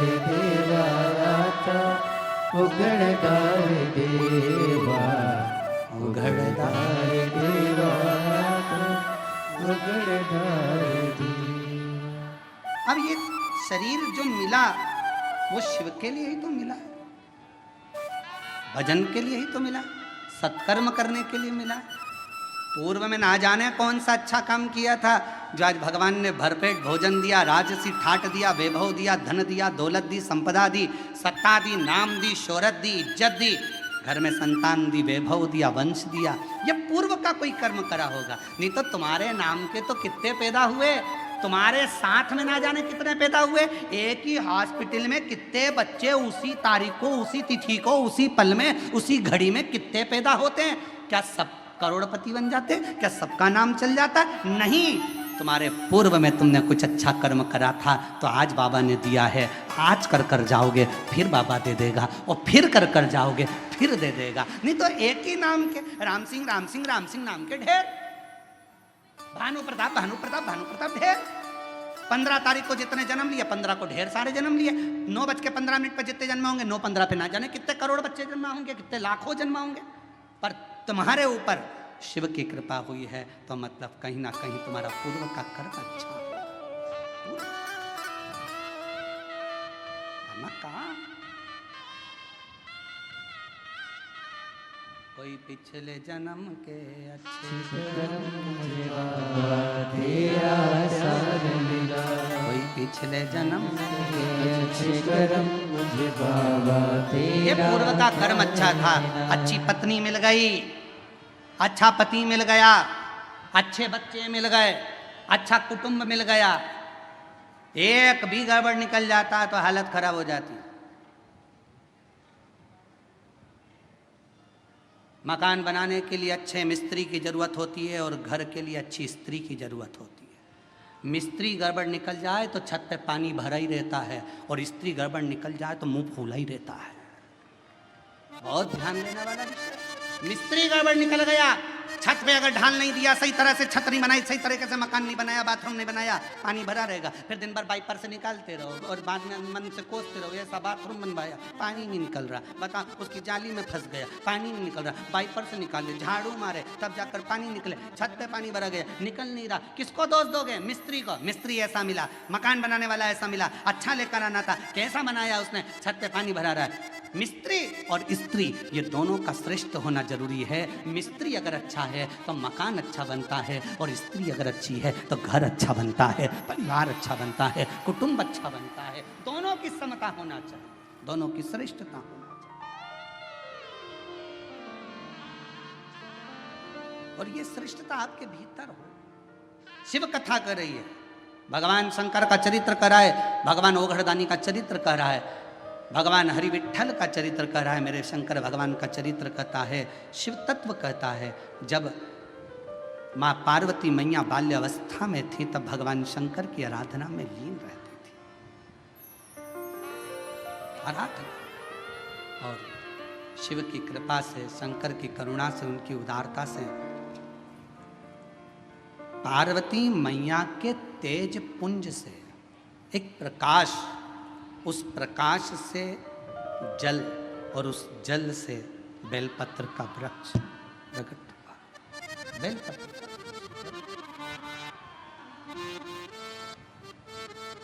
और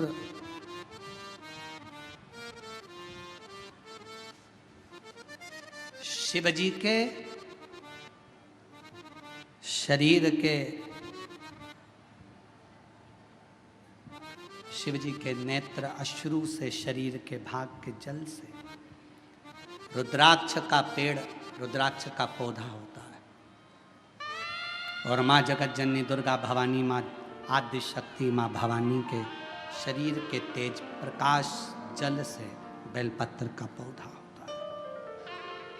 बेलपत्र का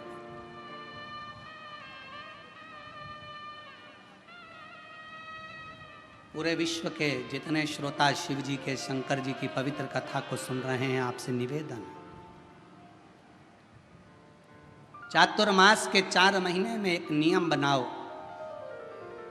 मैं ज़्यादा कुछ ना कर सकूं तो 4 महीने में कम से कम 4 पौधे मैं बेलपत्र के जरूर लगाऊंगी। कहीं ना कहीं बेलपत्र का वृक्षारोपण जरूर करूंगी। क्यों? मान लो हम चले भी गए और हमारे परिवार के लोग मान लो शंकर जी की पूजा नहीं कर पाए, भगवान शिव की आराधना नहीं कर पाए, भगवान शंकर की भक्ति ना कर पाए, तो मेरे द्वारा लगा हुआ ये बेलपत्री का पौधा बड़ा होगा, कोई ना कोई इसकी पत्ती तोड़कर शिव जी को चढ़ाएगा। कम से कम मेरे कुल का उद्धार होगा, मेरे वंश का उद्धार होगा, मेरी पीढ़ी का उद्धार। लगाओ। हम ज़्यादा पौधे लगाने का नहीं बोल रहे आपसे, आपसे तो 4 महीना चतुर्मास के 4 पौधा लगाने का एक बना लो कि मुझे एक बेलपत्री का पौधा हर महीने लगाना है। और वो पौधा ऐसा मत लगाना जैसा दुनिया के राजनेता लगाते हैं, सुबह लगाते हैं शाम को बकरी खा जाती है, ऐसा पौधा ना लगाइए। बुरा लगे तो बोल देना, रे भाई हो, हमारी बात का लोगों को बुरा बहुत लगता है इसलिए अभी बोल दे रहे हैं, क्षमा मांगते हो। ऐसा पौधा ना लगाइए कि सुबह लगाया शाम को बकरी खा गई, नहीं। पौधे का ध्यान देना है जाकर, और पौधा इतना सा भी मत लगाना कि उसको पनपने में टाइम लगे। थोड़ा बड़ा करो अपने घर के अंदर, एक गमले में लगा लो, 2-3 महीना बड़ा कर कर पौधे को, जैसे एक बेटी को पाल पोस कर बड़ा करते हो, बच्चों को बड़ा करते हो, ऐसे बेलपत्र के पौधे को बड़ा करो, उसको खूब परवरिश करो, फिर उसको कहीं ऐसी जगह जाकर लगाओ जहाँ तुम अगर पानी भी ना दे पाओ तो उसको कम से कम पानी मिलता रहे, और वो बड़ा होकर भगवान शंकर के ऊपर उसकी एक बेलपत्र चढ़ती रहे, ऐसा भाव रखो। पेड़ पौधे तो बहुत लगते हैं, रोज़ मीडिया पर भी आता है, इतने पौधे लग गए, इतने पौधे लग गए, मालूम पड़े वो पौधे फिर दिखे ही ना, तो क्या मतलब का? पौधे लगाओ, ज़्यादा नहीं तो एक लगाओ, पर सुरक्षित लगाओ। लगना चाहिए कि तुम्हारा लगाया गया पौधा। बेलपत्र का पौधा माता पार्वती जी के द्वारा प्रकट किया गया। बेलपत्र के वृक्ष की गणना करी गई। बेलपत्र के वृक्ष की जो जड़ होती है उसमें मां गौरी का स्थान होता है।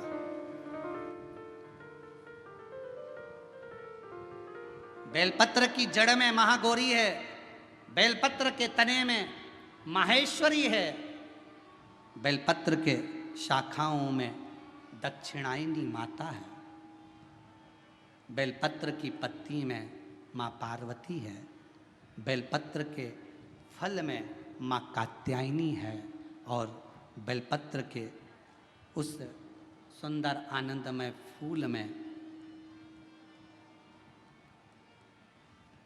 उस फूल के अंदर माँ गौरी विराजमान है।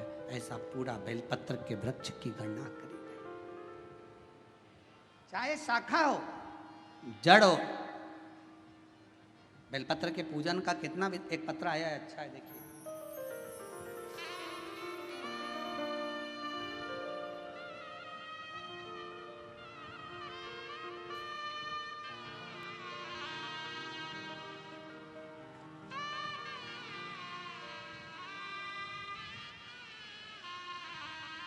मेरा नाम प्राजक्ता चौहान। कहीं बैठी हों तो बच्चे को लेकर आ सकती हैं और बेलपत्र लेने के लिए आएँ। मेरा नाम प्राजक्ता चौहान। पत्र को आप लोग LED पर पढ़ सकते हैं, आस्था चैनल पर पढ़ सकते हैं। मैं श्री रामपुर से आई हूँ। मेरी शादी को 9 साल हो गए थे पर संतान का सुख नहीं था। हमारे शहर के हर एक डॉक्टर को दिखाया। एक बार डॉक्टर बोले कि तुम्हारा ट्यूब ब्लॉकेज है, 50% ही चांस हैं संतान के, बाकी के संतान का योग नहीं। बहुत सारी दवाइयाँ ली, ट्रीटमेंट किया पर गर्भ नहीं ठहरा। समय निकलता गया, टेस्ट बेबी करवाया, उसमें भी फायदा नहीं मिला। आखिरी में किसी ने फिर कहा, शिव पुराण की कथा आती है, सफेद आंकड़े की जड़ का प्रयोग करो। मैंने 2-3 बार उसको भी किया पर ना जाने क्या खराबी, क्या दिक्कत। फिर आयुर्वेदिक इलाज भी करवाया पर कोई असर नहीं दिखा। आखिरी में किसी ने कहा कि बेलपत्री के वृक्ष के नीचे जाकर दीप लगाना, जल छोड़ना और सफ़ेद आंकड़े की जड़ का प्रयोग कर कर बेलपत्र के नीचे ही किसी को खीर का प्रसाद का भोग लगाना। वही मैंने किया। पशुपतिनाथ का व्रत करा और बाबा की ऐसी कृपा हुई कि 9 साल के बाद गर्भ ठहर गया और 10 जनवरी 2025 को पुत्रदा एकादशी के दिन बाबा की कृपा से मुझे पुत्र प्राप्ति हुई। मैं बाबा को प्रणाम करती हूँ। पुत्र का फोटो भी लगाया उन्होंने, बेटे का फोटो लगाया। शिव की कृपा किसको। एक पत्र और अच्छा है, देखिए।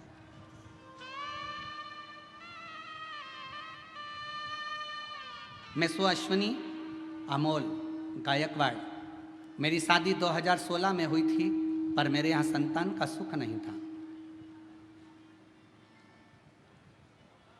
गर्भ अगर ठहर भी जाता था तो संतान 15 दिन 20 दिन 1 महीना रहकर गिर जाती थी। सारे इलाज करवाए, डॉक्टरों को भी पूछा, IVF के लिए बोला, फिर भी बच्चा नहीं हुआ।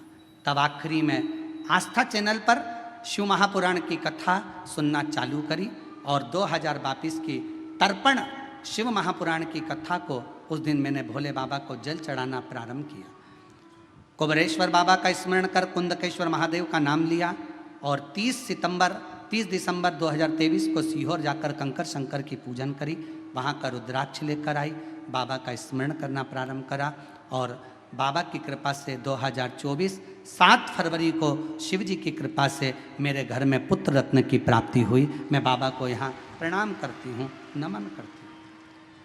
और तेरी कृपा का क्या है भरोसा, कब किस पर हो जाए, जरा सी हम पर कर दो। एक बेलपत्र का फल क्या। बेलपत्र के वृक्ष के नीचे अगर 1 लोटा जल आप भाव रखकर हृदय से शिव जी को समर्पित कर रहे हो तो शिव उसको स्वीकार कर, शिव उसको स्वीकार।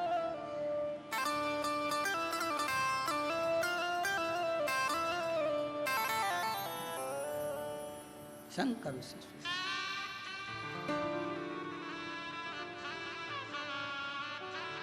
कोई साधारण नहीं है बेलपत्र का पौधा। बेलपत्र का वृक्ष, एक बहुत सुंदर कथा आती है शिव महापुराण। जब आप लोग ओमकारेश्वर की कथा को सुने थे तो हमने वहां पर भी कहा था कि अगर जमीन पर पड़ी हुई एक बेलपत्र अगर आपको दिख जाए तो उसको उठाकर कहीं विसर्जन में डाल दो, पर उसको पांव के नीचे मत बांध दो। वो बेलपत्र का केवल पत्ता नहीं है, उसमें मेरा महागौरी आद्य शक्ति 64 योगनिया मेरा शिव और शक्ति उस बेलपत्र के पत्ते में सदा विराजमान रहे, सदा।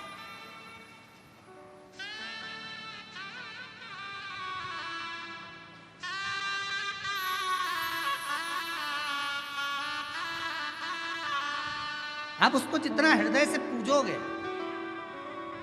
भारत की सभ्यता, भारतीय संस्कृति, भारत का एक आनंद सुख है ये कि हमारे यहाँ पौधों की भी पूजन होती है, हमारे यहाँ नदियों की भी पूजन होती है, हमारे यहाँ पशुओं की भी पूजन होती है, हमारे यहाँ पक्षियों की भी पूजन होती है, हमारे यहाँ तलातल, रसातल, पाषाण की भी पूजन होती है, हमारे यहाँ जल की भी पूजन होती है तो थल की भी पूजन होती है।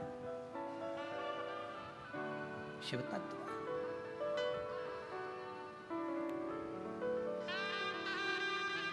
इसलिए शिव महापुराण की कथा भगवान शंकर का पवित्र चरित्र वर्णन कर रहा है, शिव तत्व कह रहा है, भगवान शंकर का पवित्र चरित्र कह रहा है।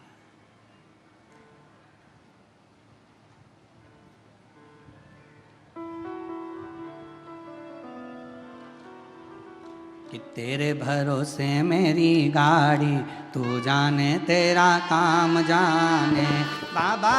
तेरे भरोसे मेरी गाड़ी, तू जाने तेरा काम जाने। ओ भोले तेरे भरोसे मेरी गाड़ी, तू जाने तेरा काम जाने बाबा।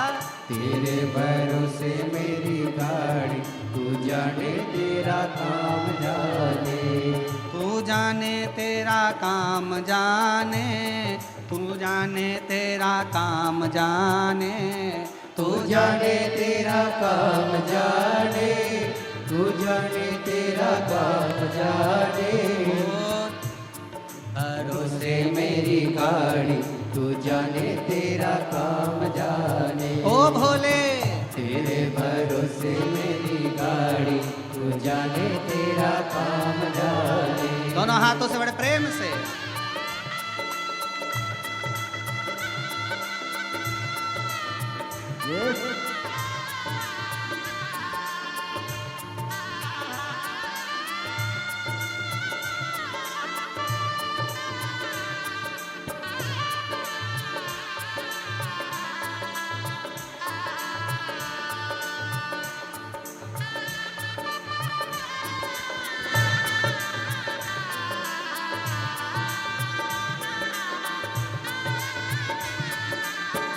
राधे।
हरि बोल। राधे।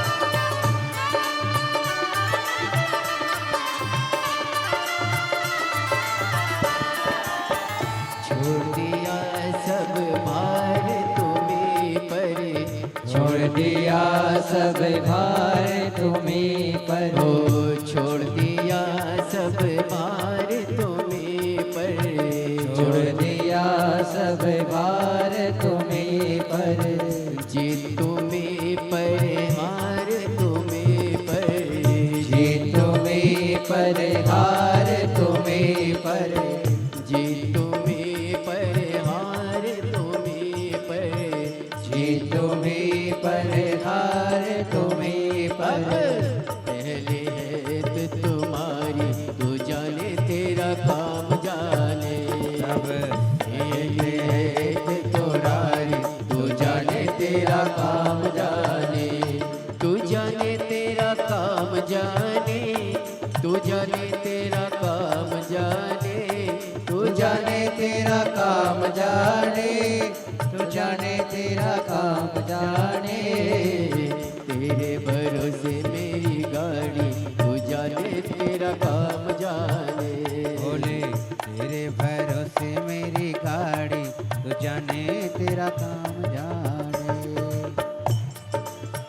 राधे राधे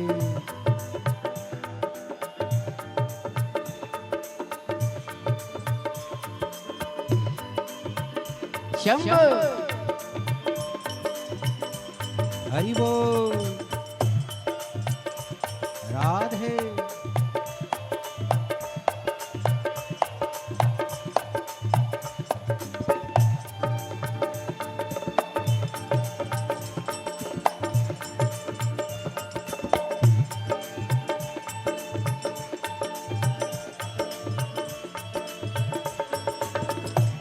जय हो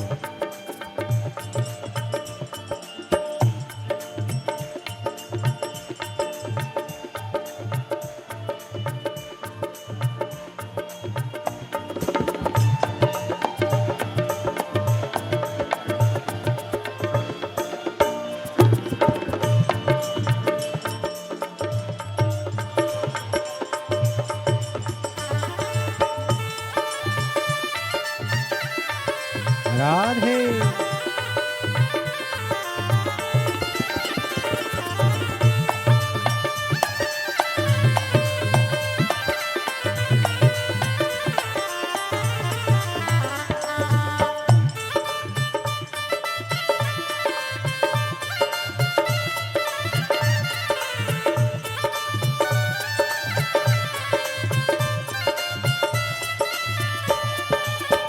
जब से बाबा शरण में आया, जब से बाबा शरण में आया, ओ जब से बाबा शरण में आया, जब से बाबा शरण में आया, एक अनोखा आनंद पाया, एक अनोखा आनंद पाया, ओ जब से बाबा शरण में आया, जब से बाबा शरण में आया, एक अनोखा आनंद पाया, एक अनोखा आनंद पाया। जग की चिंता सारी तू जाने, तेरा काम जाने, मिटी जग की चिंता सारी तू जाने, तेरा काम जाने, तू जाने तेरा काम जाने, तू जाने तेरा काम जाने, तू जाने तेरा काम जाने, तू जाने तेरा काम जाने, तेरे भरोसे मेरी गाड़ी, तू जाने तेरा काम जाने, बाबा तेरे भरोसे मेरी गाड़ी, तू जाने तेरा काम जाने। राधे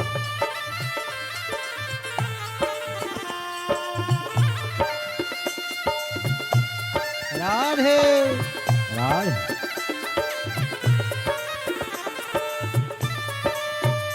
राधे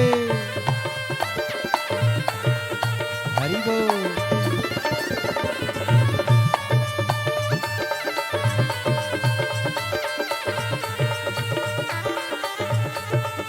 राधे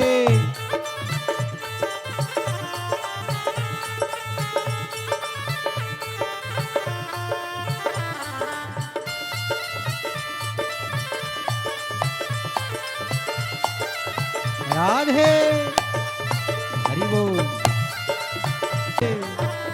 राधे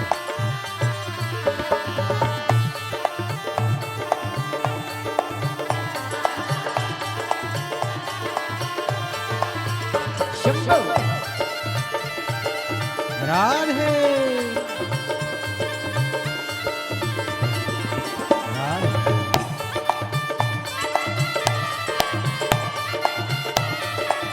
राधे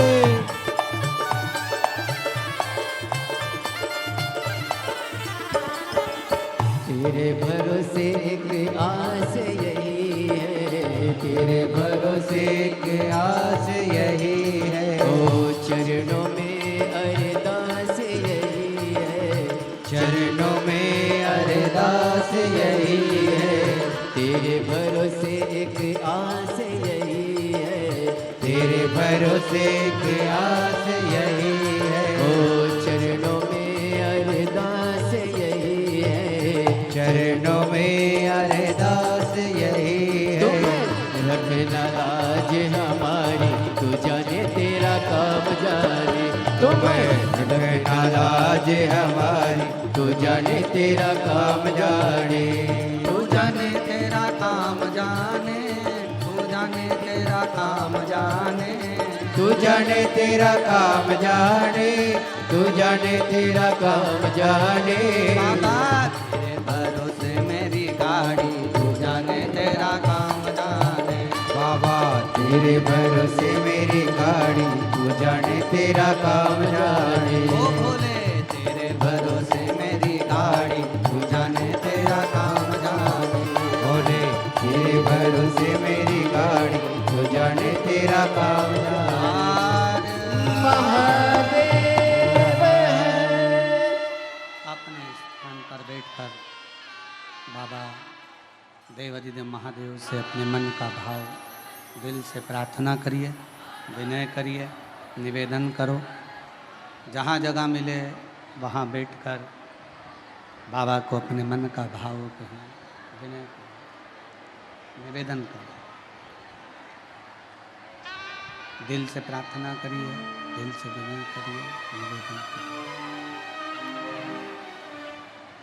जहाँ जहाँ जगह मिल जाए वहाँ वहाँ बैठ जाओ।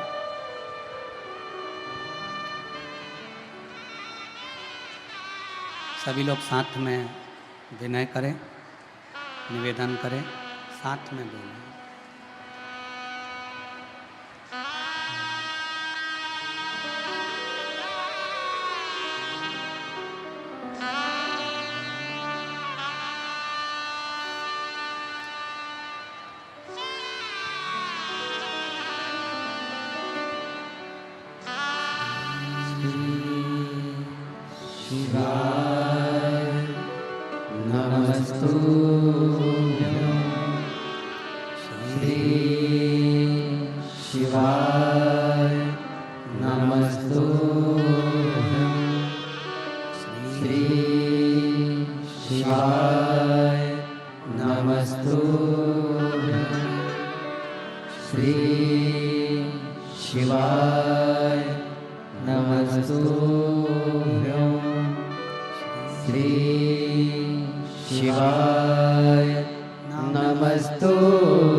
बाबा देवाधिदेव महादेव भगवान शिव ओगरदानी त्रिकालदर्शी कैलाशी विनाशी भगवान शंकर की पवित्र कथा कह रही है, शिव महापुराण की कथा वर्णन कर रही है। शिव तत्व कह रहा है कि शिव जी को अहम और काम दोनों ही श्रेष्ठ नहीं।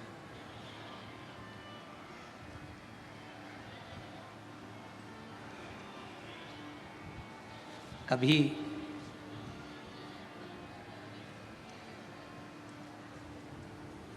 यदि मन में बहुत बड़ा कोई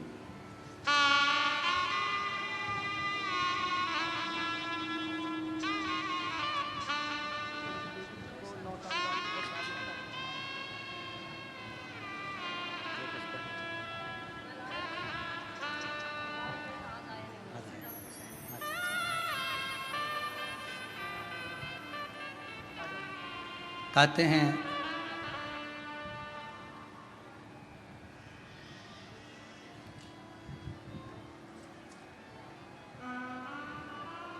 एक 1000 अश्वमेध यज्ञ का फल एक बेलपत्र के वृक्ष के नीचे बैठकर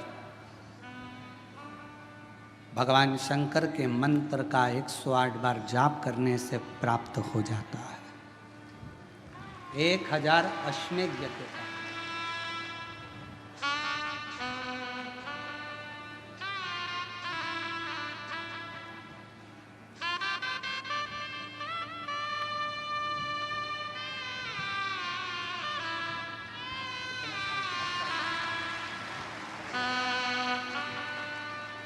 संभव।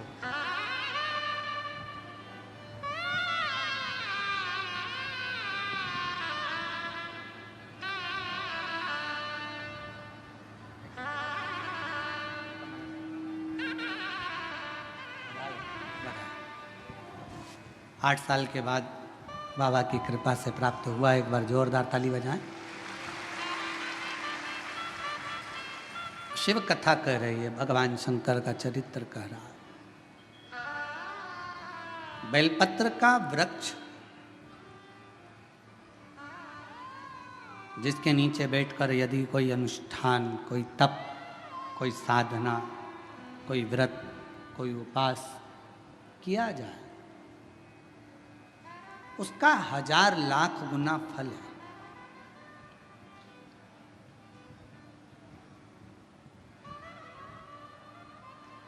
आप सभी ने एक कथा सुनी होगी कि एक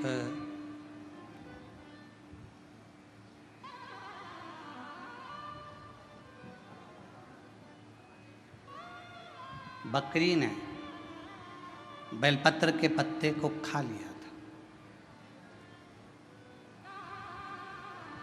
और सिंह ने उस गांव में जंगल में रात्रि के समय पर आक्रमण कर कर उस बकरी का शिकार कर लिया।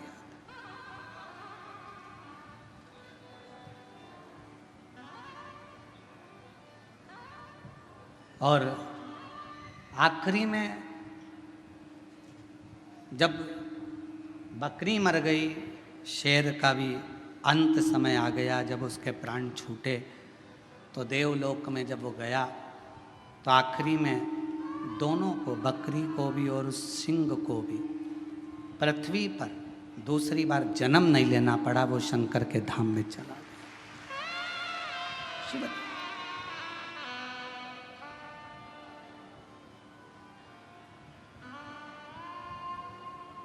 शिव की एक अविरल भक्ति